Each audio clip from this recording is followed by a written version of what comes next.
Hey guys, in this video I'm going to show you how you can unlock your Kenmore oven, and it's super simple, and I prepared for you 3 type of ovens from Kenmore because every is different. So what you want to look for, and it's pretty simple, you want to look for a lock button and you just want to press it and hold it for 3 seconds. It's going to look like this, or it's going to even look like this. You can find like something like oven lock, and you just want to press and hold it for about 3 to 5 seconds.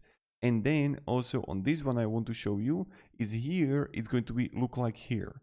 Do you see that? The oven lock. So you just want to look for the oven lock, the like a symbol for this,